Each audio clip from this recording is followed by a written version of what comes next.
here today at the Joint Industry Forum learning about the insurance industry.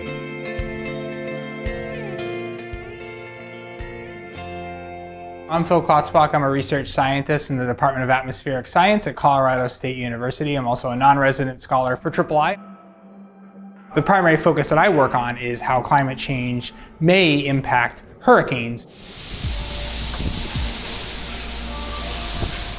With hurricanes, we don't necessarily expect to see more of them. We actually may see fewer overall storms, but that the odds of a storm reaching a high intensity, say category 4 or 5 intensity, is higher due to climate change warming the ocean water temperatures, providing more fuel for storms. We have seen a large increase in damage from hurricanes, and so far we haven't seen an increasing trend in the frequency or the severity of the hurricanes making landfall. So this increase in damage to date is primarily due to more people and more stuff in harm's way.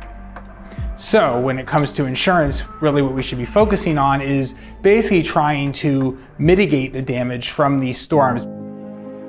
For insurance agents, brokers dealing with consumers, it's important to provide educational information for the people that are acquiring a policy, helping them understand what the risks are for that particular policy. If you're going to move, say, to an area that gets hit by hurricanes or is more prone to wildfires, like empowering residents with, hey, you're living in this area, there is this threat, but there's things you can do such that when the storm comes or the wildfire comes, you don't have to stress about it as much because your house is well prepared. So a lot of times people think, oh, it's going to cost, $10, $50, $100,000 to improve the resilience of my house. And there's a lot of things you can do that are much simpler, basically like roof tie downs.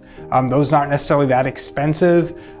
There's things we can do in terms of wildfires too. Say, for example, if you're trying to mitigate from a wildfire, basically clearing brush near your house. These things aren't necessarily super expensive, but can save a ton of money down the line. There's a lot of really good resources. Hey, for $100 you can do this. For $1,000 you can do this. And even those relatively small investments can really pay a big dividend down the line.